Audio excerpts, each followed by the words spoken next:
ገመቹን በአብ በወልድ በመንፈስ ቅዱስ አንድ አምላክ ስም በሕይወት ጎዳና ፈተናው ቢበዛ በሕይወት ጎዳና ፈተናው ቢበዛ ጌታን እየጠራ ንጹሕ ሰው አይጠፋ እጄን ያዘኝ ብሎ ሲጮህ ይሰማዋል ከረግረግ አውጥቶ በድል ይመራዋል እግዚአብሔር ሲረዳ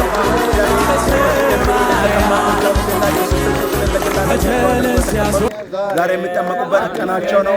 ክብር ለመድኃኒዓለም ይሁን። እንኳን አደረሰን። መድኃኒታችን ለኢየሱስ ክርስቶስ የልደት በዓል በመላ ዓለም የምትገኙ ጌታን ከእኛ ጋር አልፋ ኦሜጋ የወንጌል አገልግሎት ስራዎችን ይሰራል። በጋራ ወንጌልን እንስራ። እግዚአብሔር መልካም አምላክ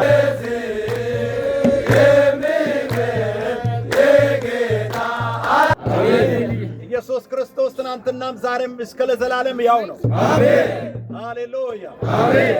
እንኳን ደስ አላችሁ። 36ኛ የጥምቀት በዓል በሐዋሳ ወንጌላውያን አብያተ ክርስቲያናት ህብረት ቤተ ክርስቲያን ውስጥ ለሚካሄደው ለጥምቀት በዓል እንኳን በሰላም አደረሳችሁ። እንግዲህ እነዚህ ነጭ ለባሾች ዛሬ የሚጠመቁ ጌታ ኢየሱስ ክርስቶስን ከዚህ ቀደም ሲል ያገኙ ደህንነትና የንስሐ የክትትል ትምህርት ሲማሩ የነበሩ የሚጠመቁበት ቀን ስለሆነ እንኳን ደስ አላችሁ። ይህ ጥምቀት በብሉይ ኪዳን እስራኤላውያን ከኃጢአት ለመንጻት የውሃ መርጨት ሥርዓት ያከናውኑ ነበር። በዮሐንስ ጊዜ ደግሞ የንስሐ ጥምቀት ብሎ ዮሐንስ ያጠምቅ ነበር። በአዲስ ኪዳን ደግሞ ጌታ ኢየሱስ ክርስቶስ ለሐዋርያቶች ማቴዎስ 8:18 ጀምረን ስናይ ደቀ መዝሙር አድርጎ አጥምቋቸው ይጠመቁ ብሎ ነበር። ይህ ጥምቀት ደግሞ ትርጉም ያለው ሕይወት ነው። ይህ ጥምቀት ገላትያ ምዕራፍ 3:26-28 ስናይ እንዲህ ይላል፣ ከክርስቶስ ጋር አንድ ትሆኑ ዘንድ የተጠመቃችሁ ሁሉ ክርስቶስን ለብሳችሁታል ይላል። ሃሌሉያ ሃሌሉያ። ከክርስቶስ ጋር የተቀበራችሁ ከመቃብር እነ ቀብር ይለዋል። ከዛ ደግሞ የተነሳችሁ አዲሱን ሰው ክርስቶስን ለብሳችሁታል። ሃሌሉያ። እንግዲህ ክርስቶስን የመልበሳችሁን ምስክርነት የሚረጋገጥበት ቀን ስለሆነ እንኳን ደስ አላችሁ።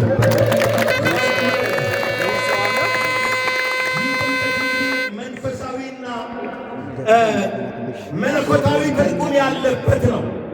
ይህ ጥምቀቱ ምስጢር አንደኛ ዓለማዊነትና ተፈጥሯዊ ኃጢአተኛ ባህሪያችንን ቀብረን የቀብር ስነ ስርዓትን የምናሳይበት በሰውነታችን የምናሳይበት ምልክት ነው። አሮጌ ነገራችንን አራግፈን አዲስ ነገር ወደ አዲስ ነገር የምንሻገርበትን ወደ አዲስ ነገር እየተሻገርን ብለን የምናደርገው መንፈሳዊ ስርዓትና ትርጉም ያለው ትዕይንት ነው።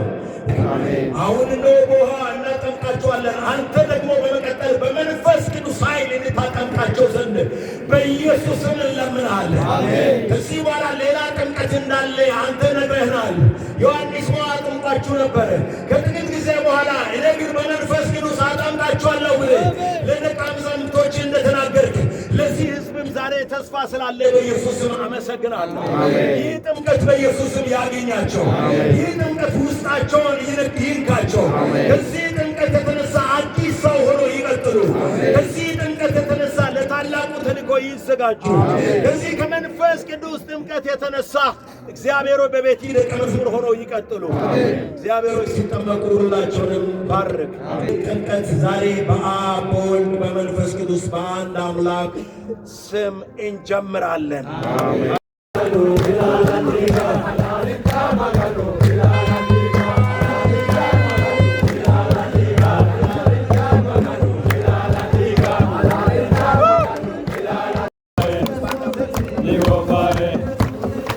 ኢየሱስ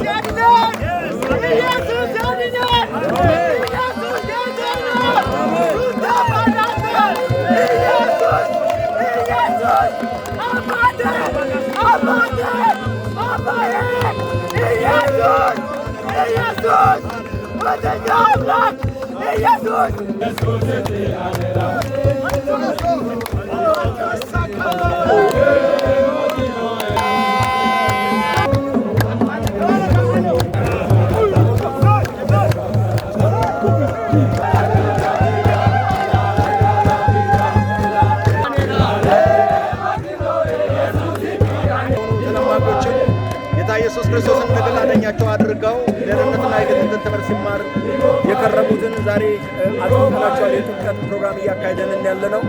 ኢየሱስ ክርስቶስ ጌታ ነው።